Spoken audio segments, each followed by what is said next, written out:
That's where I came from, around that far point. It's looking towards Tofino, British Columbia.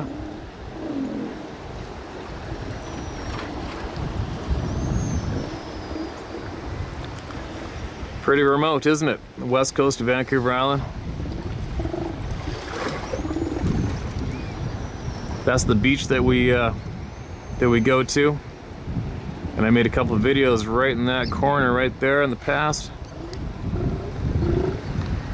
And this is where we catch the mighty spring salmon, all along here.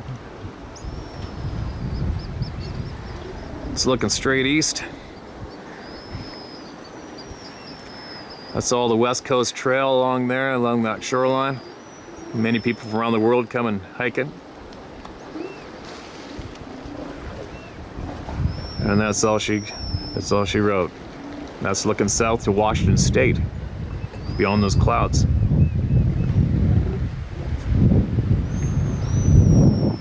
There we go. And that's where I am on the world today. And that's where I brought all of you with me.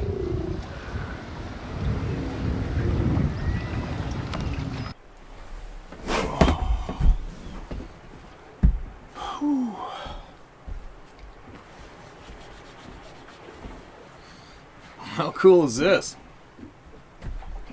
Sarah bought me a fish-eye lens for my birthday for the Canon camera, for the DSLR 5D Mark III. And look at that, the thing's only 3 feet away from me. It's got this whole scene in view, which is real cool. Because I deked in behind a rock today in this little sheltered bay before I start heading in. Got a few fish in the boat. Didn't get the right one that I needed to make that video though, but I'll get them.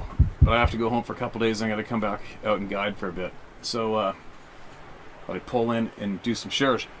But anyway, last night I was sleeping on the boat and I'm at my buddy's lodge. It was just me. And there's no internet connection, there's no nothing, so you're kind of laying there in bed. And I'm going through the photo album on the phone. And I realized I have a whole pile of screenshots on here. Comments or messages sent to me or whatever. And I saved them and I meant to share them. And I haven't done that.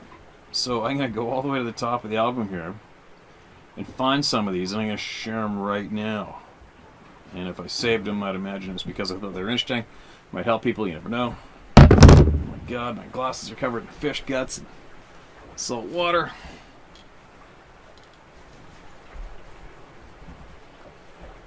And anyway, this is a cool little chunk of the coast right here behind me.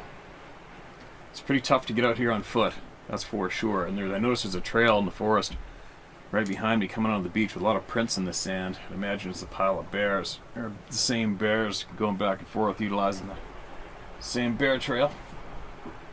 And if I see one, I'll videotape them. Anyways, let's see what we got in here. What's this one? No, not that one.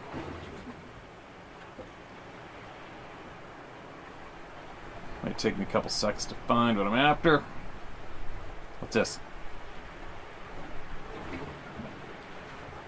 I read a story that a friend sent to me, told her by a man who had stepped through a portal on a trail. He stepped from bright daylight into a nightmarish other world. He immediately stepped backwards just as he heard a voice in his head say, "Gotcha." And a large, dark gray, almost black, frying pan-sized hand with claw-like nails and black hair-covered forearm appeared from over his right shoulder and reached for his face, and closed on nothing and disappeared as he was already stepping backwards into the bright daylight again. He turned and ran back down the trail, looking back over his shoulder, and there was a shimmer, like when you see a mirage on water on the road up ahead on a hot day in the summer, except that it was roughly in the shape of an oval in the middle of the trail. He hadn't noticed it when he walked through it initially. I know that this shit is real. So I screenshot that from somewhere. I think it was from the comments in the YouTube, possibly. How's that for something else? But there's a lot going on with portals. I know NASA and the government, U.S. government, is deep into portal investigating, throwing tons of money in there. What else do we got? Hey Steve, my name is Ian Flynn. I've grown up in Whistler, lived around Pemberton for 5 years. My dad, brother, and I have been hunting the area since I can remember, and tagged on a blacktail this year with many thanks to your apps. Now that's good news. I think I read this, but I'm going to read it again anyway. The purpose for this message is regarding my dad's last hunt this season up near the top Tenquil trailhead via the Old Hurley. He was traversing back to the truck when he said he heard what could only explain as a combination of a gunshot and a loud bark from around 200 yards. Said the first time he brushed it off, the second time it sounded like it closed in around 100 yards, and the third was between 50 and 60 yards in really thick shit. He tucked his tail and boogied back to where he rendezvoused with his partner. He was a timber cruiser for logging outfits for years and said he's only ever once been chased out of the bush by a grizzly. Couldn't explain it. I was wondering if he had ever had any similar experiences. Thanks for your time and your kick-ass YouTube videos. Flynn, I'm sure I read this before, and I'll comment again for anybody who's new here, but yeah, only about 7 kilometers farther up the road from there is where I had the 2 trees being beat on above me when I was trapping wolves right there. And then another 18 kilometers farther up is where I had that tree getting beat on like it was a frickin' excavator boom hitting it. And I heard the 3-tone call up there one time. What else? I think that's about it for me for right around that immediate area.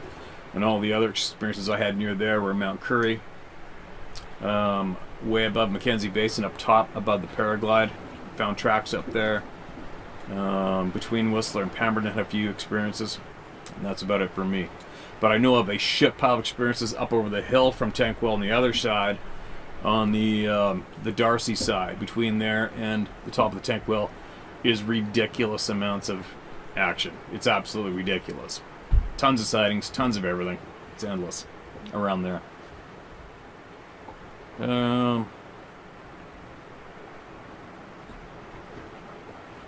What do we got? Screenshot of funny comments. I gotta skip through this. Lots of pictures, man. Holy crap. Alright, this is from a screenshot comment on the YouTube channel, okay? John Blackwood. You want to know why the information about these things are being held from us? Steve, I have stated a wide variety of different things that catch my interest. One is how truly corrupt the world system is. I would say you wouldn't believe some of the things I know, but I believe you would. There is so much going on, it would take 3 months to explain it all. I do think I know what these beings are. I've expressed my opinion on that before, so there's no sense in sounding like a broken record. I can tell you this. There really is a conspiracy going on. There really are extremely powerful forces of evil at work, and they absolutely know what these things are. I watched the one man's YouTube video where he said he thought they were the Nephilim. They're not. They're what I've said they are, no less than 10 times in different responses. They are more than a man than an ape, but they were made to be more ape than we are. There is a curse placed on them for a part they played in the Tower of Babel, which, by the way, is about size. 200 square miles at the base. That's why they built it in the plains and not in the mountains. If you could just download what's in my head to tell it to you, then you would understand completely, but also scare the absolute hell out of you. Just go with me on this one thing. Almost nothing is what it appears to be. Flying saucers did not come from outer space. They were here before the flood. Should I better say lack of civilization? Before the flood makes what we call civilization look like a house of cards, literally. I know exactly how the stones that they find in different places around the world mesh together so well that you can't even stick a piece of paper between them. That's a gruesome tale. I know a whole lot about the different ages of man and what the Nephilim were. You wonder why they don't want us to know what Sasquatch is? If I told you that dinosaurs were the Nephilim, would you believe it? Well, they are. This Earth hasn't been here for 150 million years, and there was no Jurassic period. They were angels mating against all the birds and beasts of field, creating abominations. In other words, the gene pool was damn near completely wiped away. Dinosaurs were nothing but the offspring of angels that mated with all birds and beasts of the field, and they all died during the flood. Some died before, but the flood took care of the rest. My mind goes in a lot of different directions, as does yours. I have a hard time staying focused on any one thing because all things are connected. I can only tell you this. The people in power that now know about these things will do anything to deny their existence, because if they let you know, they knew about them, then people are going to want to know what else do they know about, and the other things they know about are horrible. 70 generations, the Nephilim were supposed to be bonded. That time has come and gone. Why do you think we have more technological breakthroughs in the last 100 years than we had from the flood up to 100 years ago? It's because the Nephilim are free, and the people in power know about this. They're working with them to get the technology that most people don't ever comprehend existed way before there was a flood placed on this earth. I can go into more detail, but just don't have the time. Make of it what you will, but I'm no bullshitter. I'm giving you an honest account of what I do believe to be the 100% truth about these creatures and about why they'll never come out in the clear until it's too damn late. You know yourself how powerful these things are, how easily they could just snap our heads off. I myself heard one ripping trees down in the woods one night, and the power and size of something that strong still living on this earth today is mind-boggling to me. I know there are things much bigger before the flood, but I can tell you these things are not malevolent creatures. They run from us because they have a law placed on them. But just like human beings, they don't all play by the rules. It is what it is. You go figure, because I know, you know, some people, they have some solid proof of what these things are, but I doubt even they know the level of corruption that is going on in this world right now. People think it's politics. That's a joke. Politicians are nothing more than Parliament. Oh, and that's it. That's the last screenshot of that comment. That was getting a little interesting, wasn't it? So, John Blackwood, if you're still listening to this channel, you remember typing all that out in the comments. Maybe, if you're interested, send an email to me and tell us who you are, where you got this information, what else you got that might help somebody on here possibly. I think some people would be interested, some people probably laughing. But I read that out loud. And we'll see what comes, right? Maybe somebody can add to it. I'll guarantee you one thing. Everything about our existence socially with our leaders is absolutely corrupt. 100% without a doubt.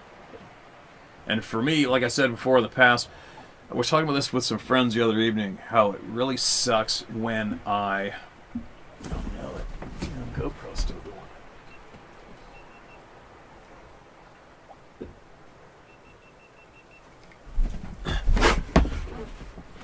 Myself, I get really let down when I'm speaking with someone I respect, and all of a sudden I catch them bullshitting me.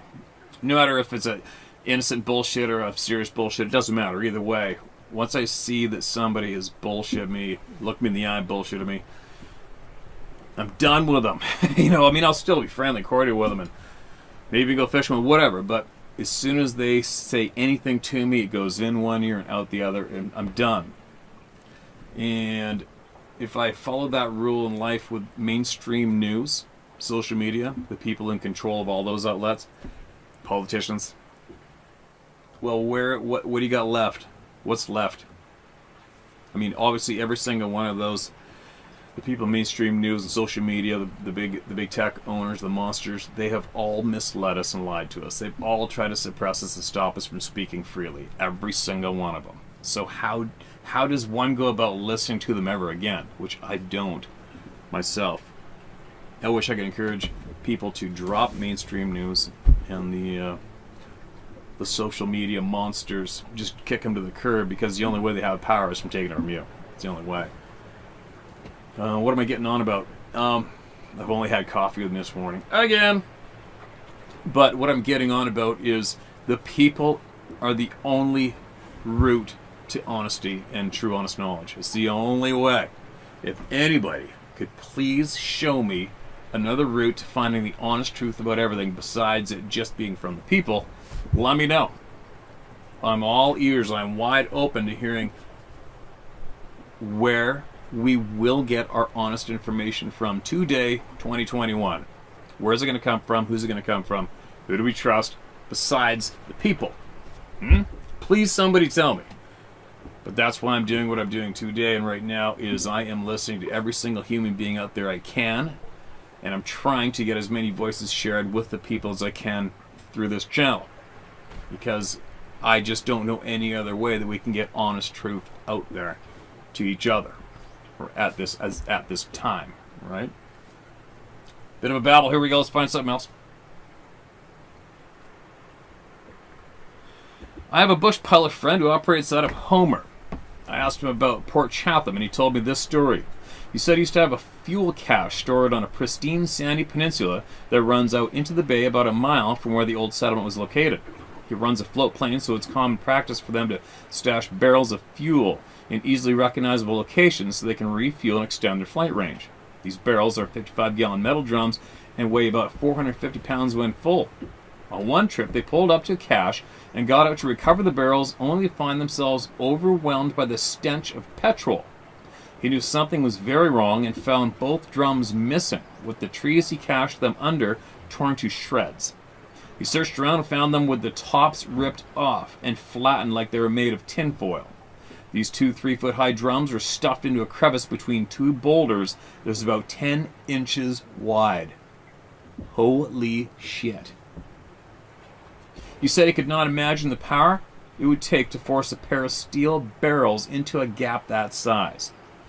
He took this as a clear indication that he is not welcome there and he has never returned to the area. He now has a new stash many miles away. Josh Cotreau. Cotreau. I think that's a screenshot, Josh. I screenshot that. I think it's probably from the YouTube channel, I would imagine. And what an interesting share that is. I would almost, if I get the coordinates from that man to where those barrels are in the rocks, I would almost go there myself and check it out and take some photographs or video of that. That would be absolutely something else to see firsthand. And creepier than shit. 10 inches wide. Port Chatham. Port Chatham. Everybody look up Port Chatham, Alaska. Google it up and see the history behind that deserted community.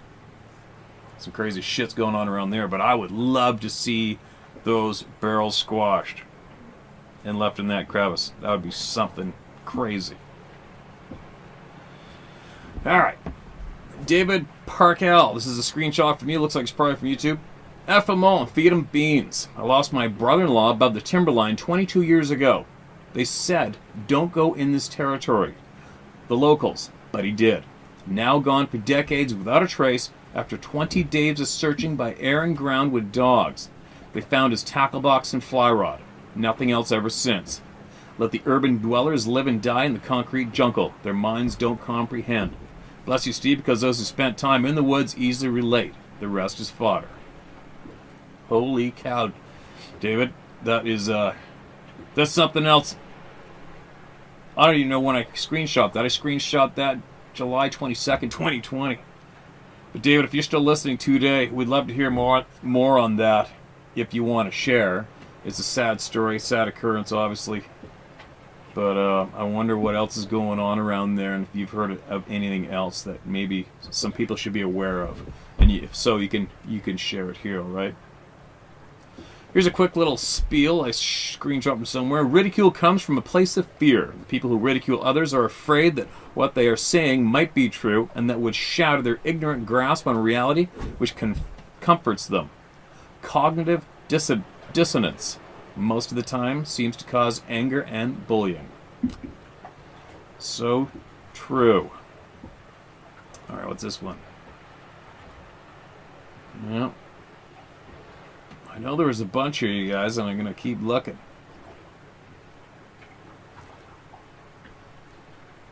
All right, what's this? Oh, I can't quite see. Oh, the name's just chopped out of the screenshot, damn it. All right, here we go. Here in the Appalachian Mountains, there's been many crazy sightings from UFOs to Bigfoot. They say there's no cougars or mountain lions here, but yet they had to kill 2 cougars here in the mountains. So here's a little story about me and my wife. We're camping in a place called Devil's Creek near Cumberland Falls, which Indians owned in their time, but war changed that. And for a man taking that land, the Indians said to have put a curse upon the land for someone to die every year at the falls, and so far, as long as I remember, they have. But back to the camping trip. We put our tent up in the middle of nowhere. We ate, told stories, and the normal folk lore, and we decided to turn in.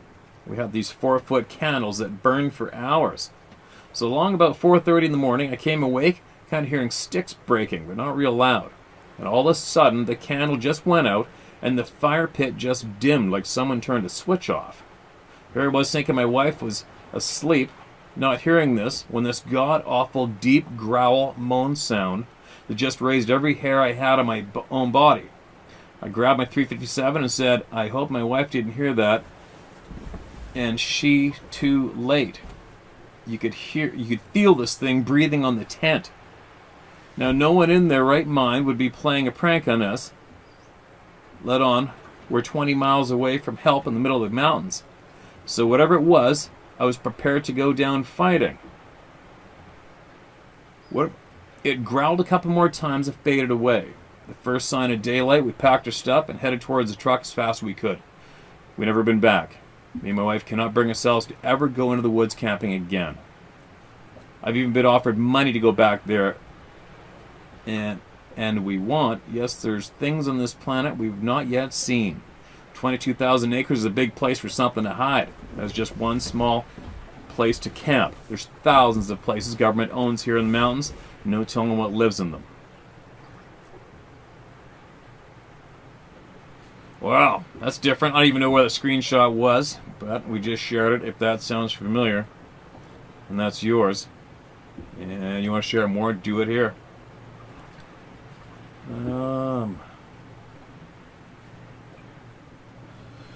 Here's a screenshot. I must have thought this needed answering. Momo's Great Adventures YouTube channel commented on our channel. Glad you're taking some time for yourself. Curious. I've gathered that one of your main goals is to provide avenues for folks to share their experiences in a safe place. That's goodness. I've also gathered that you want to get our governments to come clean with the public about what's out there and what's really going on. What's your position on just how this will happen? Is sharing more stories going to force the government's hand? How do you envision the scenarios to play out? What are your thoughts about the general public would do with the true information? Thoughts on social impacts? I don't know. Right now, the government can kiss my ass. The government needs us. We don't need them. I don't need any of those grease bags to tell me anything of what's going on the face of this planet. I need the people to tell. It's the people who know. The real people, right? And what's going to happen if the people do get all this knowledge? Well, the people are going to be able to handle it, handle life, possibly live life with a little more confidence, possibly live life with more knowledge that can help us live a little more free, possibly, right? But either way, whatever's going on with the face of this planet, we are here to, and we deserve to know everything, every single thing. There isn't a human being alive, as far as I'm concerned, that is in the position to hold more knowledge than me or you. There just isn't. Sure, if it comes to national security and warfare secrets, that's a whole different ball game over on that side of the field. I want to know about what's going on the ground, where I walk, where I hike, where I hunt, where I swim, where I camp. I want to know.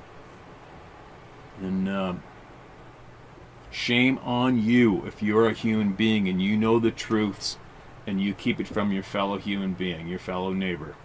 Shame on you. That's what I feel about that.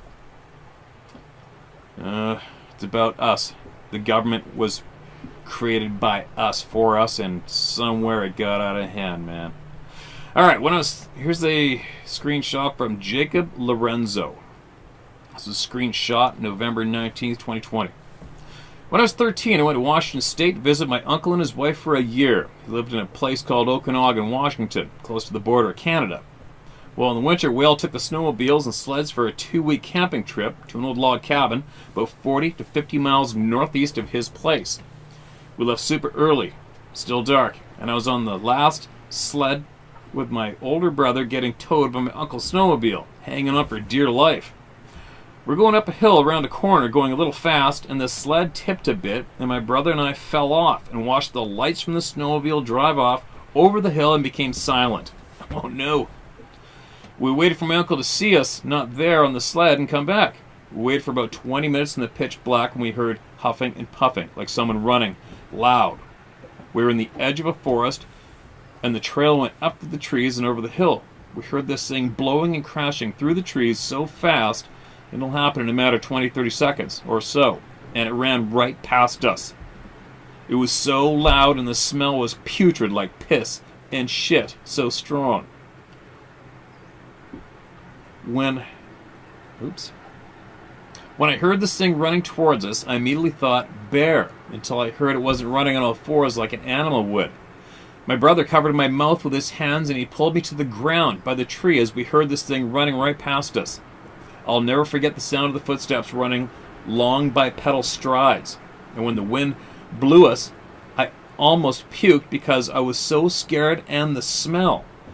As soon as we didn't hear it anymore, he grabbed my jacket and yanked me up and went over the hill. We walked as quietly and quickly as we could until we finally saw my uncle's lights coming back. I've never been so relieved in my life, even till this day. I remember I kept telling my brother we need to climb a tree and wait, but he kept saying we need to go, we need to go. When my uncle got back to us, we tried to tell him what happened, but he told us to get on and hang on. We got to the cabin and we told him what happened, and he didn't seem surprised at all. He looked at his friend and they had an instant worried look on their faces.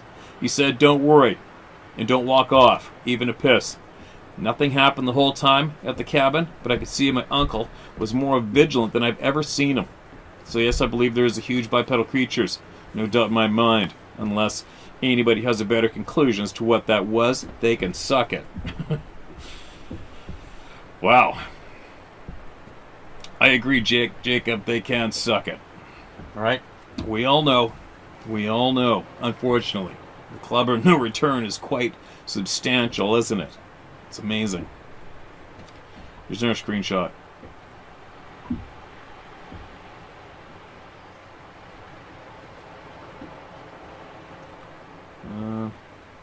What else we got here? Let's better see if this thing's still.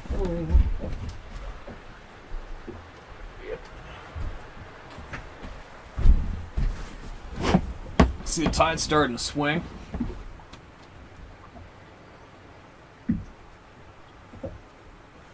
I don't know what this is about, but here we go. Brian Lindsay. This is a comment, screenshot. Steve, your program is riveting. Keeps you on the edge of your seat wanting more.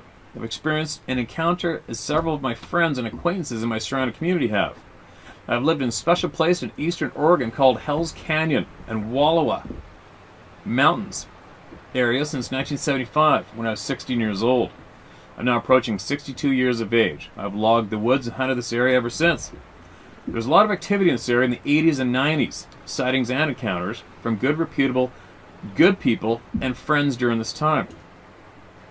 When we as people in the community talked or mentioned our experiences with other locals, we were of course laughed at and ridiculed.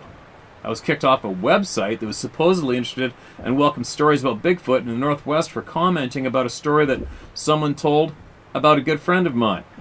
I thought, screw you guys.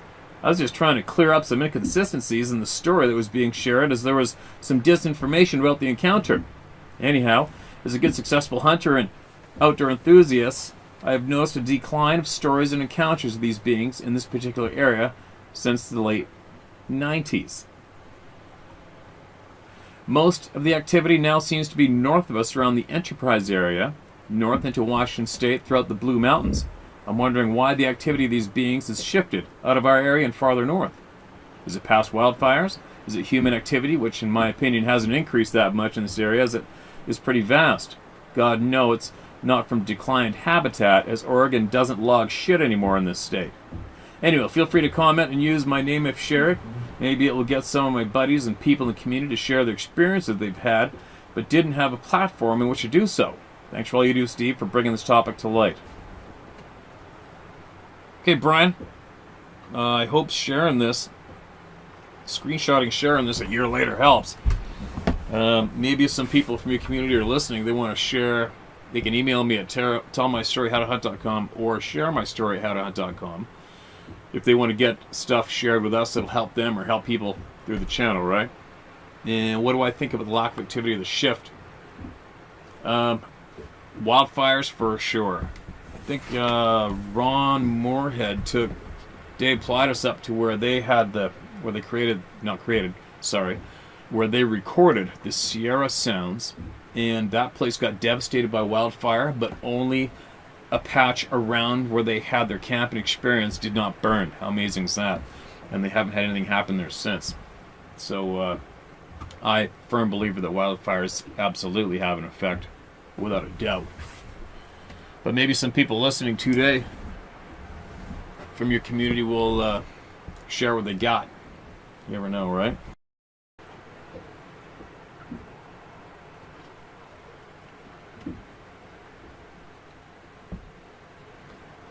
There's a lot of screenshots here, man. Alright, what we got?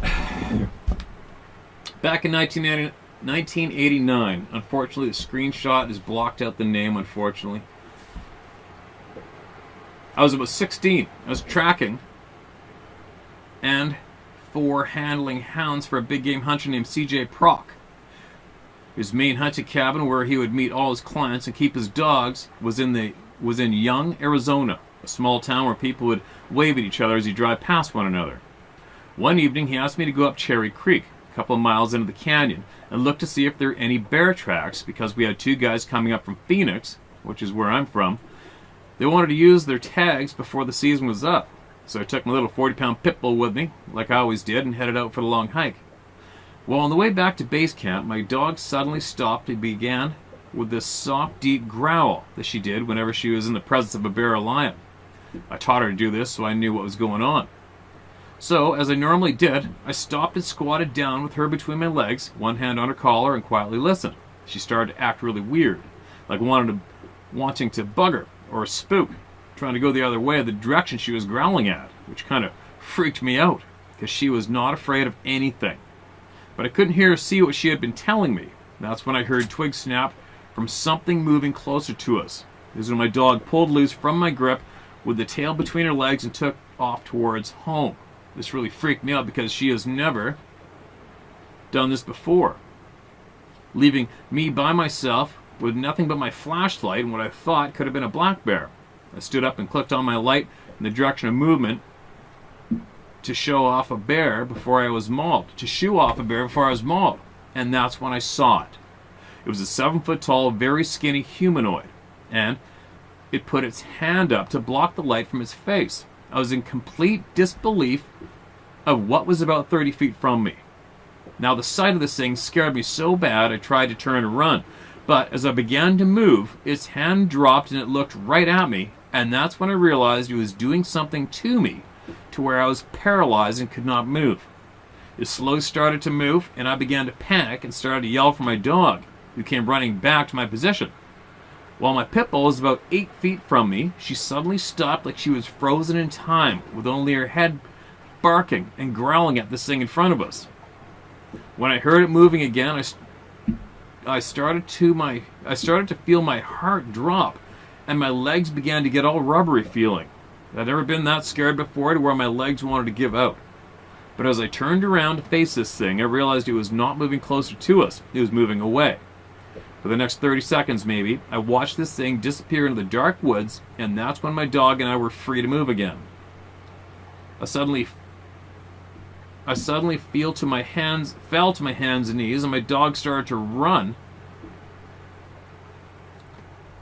I was looking for my flashlight. I called for her to come back. Reaching for her as I pulled myself up to my feet, I took off jogging with her by my side all the way home to base camp, never telling anyone what happened that night, but a couple of my best friends back in Phoenix a couple months later.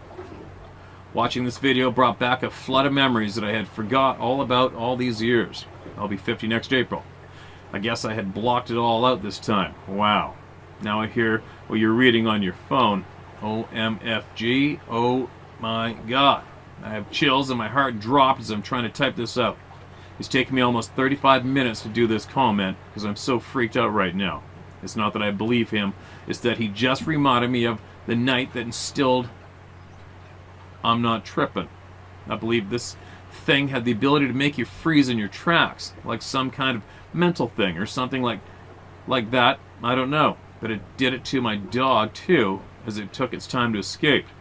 Was it until it was out of sight that my dog and I had regained control of my body?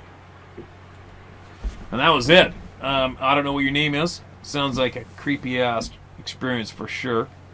And maybe if you do hear me sharing this, you could email in and tell us exactly what it was you saw. But, you know, all the indigenous peoples have said to not look in the eyes of these beings because they'll steal your soul, apparently, or they turn you to rock. The term has been used, they'll turn you to rock, what obviously means you're going to freeze in your tracks and you can't move, right?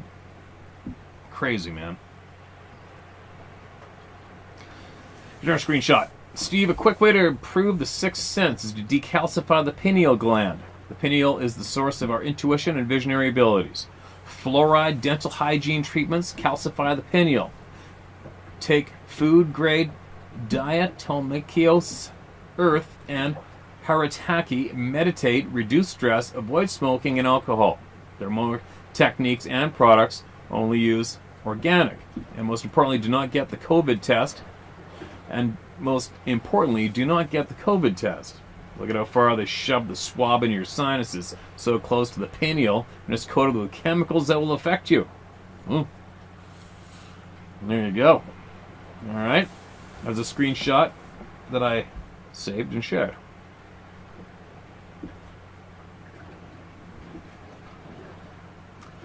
Ralph Oswald. It's a screenshot. And this was saved January 22nd. Steve, I think a lot of military have had these strange encounters but have been scared to come forward or have had to falsify their own reports. My best friend and hunting buddy told me about a crazy encounter with something right outside his guard tower in the tree line. Well, this had got his nervous attention as whatever it was started shaking the tower. Within an hour, large lights came across the sky, moving in directions and speed not capable of human capabilities. As his shift ended and his report accompanied him to his watch commander, he was tired and just wanted to get warmed up and sleep. As his watch commander glanced over his report with a couple deep grunt laughs, he peered up at my buddy. He immediately ordered him to the office next to them that was empty. He sat in the office.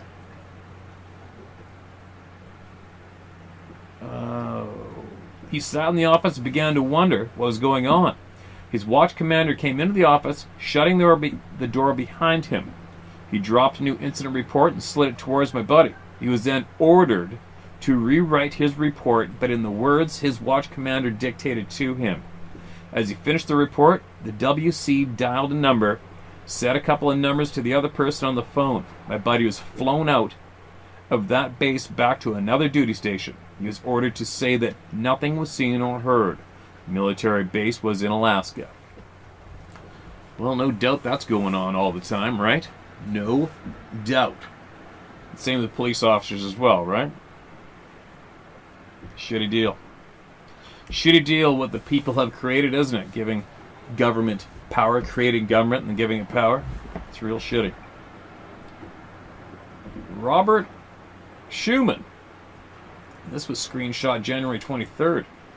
At 17, walking in the woods of West North Carolina, when you're standing in a horseshoe-shaped path, knowing it is on the other side of the ridge watching you.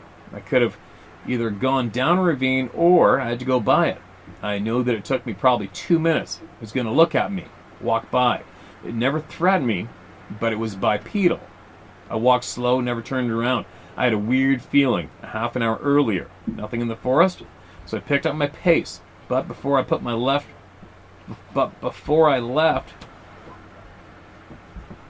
I left my food on the trail. I held it in midair. That foot I heard was 5 feet away. I froze. I made it back to camp. I was curious. I watched me fold up my Browning sawtooth blue tent, clean my sight, load up from behind the dumpster. I was a small kid, played music night before campground. Poured so hard that night I was alone Monday. Alright, what's this one? Rudy Bairdy. I believe it's from YouTube. I'm native and these beings do exist. I have family that have seen them. My cousin's daughter even took a pic of a young one in the open while she and her friend were walking home in a path from a beach. Seen the pics and yep, standing there is a copper-colored young Bigfoot about 4 to 5 feet tall, and it looked thick, if that makes sense. As usual, the pic is a little blurry, but they also took pics of the footprints, and those pics were as clear as day. You could even see the skin pattern on the toes like a fingerprint. Also have two buddies that seen a little person about a foot tall while they were woodcutting, and the little fellow wasn't pleased with them woodcutting in the area. They immediately left the area and never went back to that area again. My late pops told me what my grandfather had told him. When the end is near, strange creatures will start to come out and be seen by many people. I've had many strange stories that my late father told me. He even told me about his UFO experience, and the craft got so close to him, he said there were windows, and all I had to do was tiptoe to see inside, but he decided not to look inside the craft. I know many creatures exist and have always existed. Just another day on our blue and green planet. Enjoy listening to the stories. Keep it up, Steve. Rudy, thanks for that comment. Back in the day, whenever that was, a little while back. Appreciate it, man. If you want to email us in any more information you can from your community, or maybe possibly your father told you, I'd be interested in hearing it, man. Without it, for certain. The Bible tells us that it is a time of tremendous trouble and evil. We can have short periods when peace breaks out, but God wants us to know what's coming in the long timeline before Jesus returns. Jesus is returning to take all this evil head on. Jesus is coming again as a warrior, and he will be victorious. God explains all this in Revelation, the last section of the Bible. Also, the section called Daniel. Another screenshot I saved. Now, here's a big one. This is like, I don't even know where I took a photo of this text, and I can't read it. The bad angle lighting. Sorry, I'm babbling.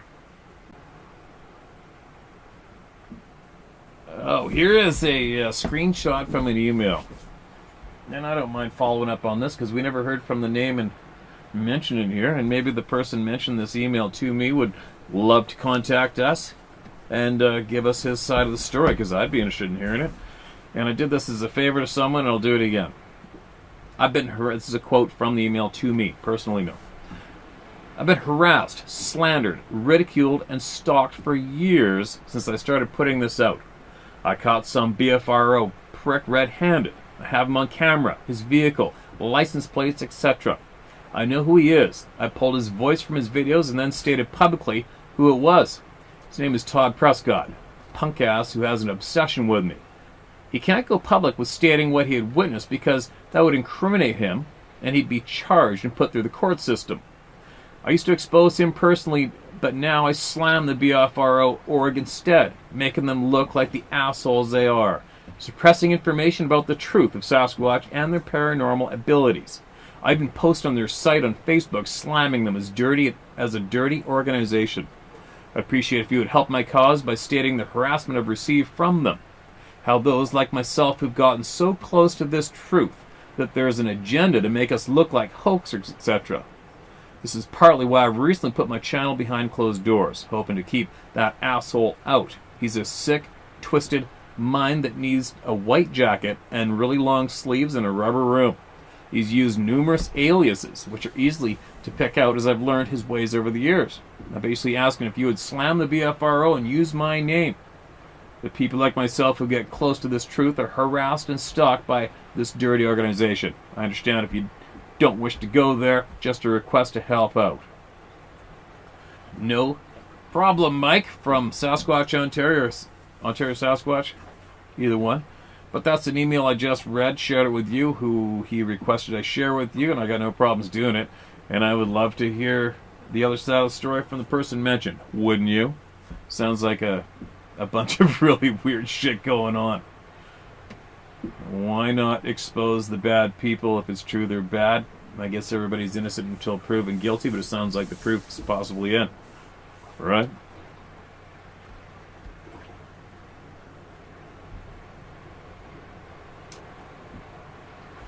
Alright, what else have we got? I'm going to switch over to reading emails again, but I've got so much here. What's this one?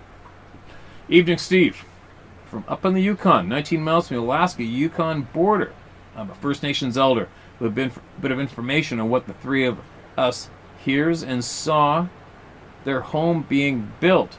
A few years ago, when my sister-in-law was still alive, we were out hunting in fall time down the Alaska Highway from our homes. We were getting ready to leave when she said that there was a cave on the side of the mountain that wasn't there before. She passed binoculars to her husband, my younger brother, then onto me. Yes, there it was. But how did she see that hole among a huge mountain, a bunch of spruce trees, and with poplar, birch trees, and willows galore, and it was a very tiny clearing? The next time we saw the hole was so much bigger. It showed definitely that there was more work done and even being worked on. Then next time, there were many trees put up in front of the cave to be hidden from us. On the highway? Later on, we stopped at a place on the highway, crossed it, and as we were standing on a hill, a very loud hollering was coming across the lake. It kept it up. And as listened to it, we finally stopped. I shouted that hard and long, I would have to take 3 breaths. Alright, so I figured if you were to shout that hard and long, it would take you 3 breaths to do it. I would have to take 3 breaths to keep up with that shout. My conclusion is that I'd killed a bull moose and was shouting to tell others at home to come and carry the meat home. What do you think? I left quite a bit out, but I can fill you in later if you want, Steve. Respectfully and truthfully, Stan Peters. Stan, if you're still listening, why don't you email me at sharemystory@howtohunt.com or tellmystory@howtohunt.com and email me everything you want to email me. And if I would be absolutely curious if you would to possibly go and take photographs of that cave or even hike up there, right? Hike up and take a look, maybe, and share it. Or not. Or even get somebody with a drone, fly a drone up there to be safe, right? Off the Alaska Highway. Wow. Well, I can guarantee you I've driven past the exact same spot more than a few times. But anyway, if you recall leaving this comment on my channel and you want to email all of us and share the information through me to all the people, please do. I'd absolutely appreciate that. I think that might be all. That's all I got. Alright, I did it. I finally did it. I shared all the screenshots I've taken over a year to share with all you. But anyway, I'm gonna get going. I gotta get motoring, and I'm gonna stop at that place that I was creeped out in the woods last summer, I think it was. I remember sitting on that log and I couldn't stay. Well, I'm gonna stay there again. I'm gonna go sit there again, and I'm gonna do some email shares from that log, and we're gonna see how it goes. Anyway, sharemystory@howtohunt.com, tellmystory@howtohunt.com. If you got some information that the people will benefit from, or if you have something and you need to get off your chest so you'll benefit from doing that, get it into me. All right? I'll see everybody soon.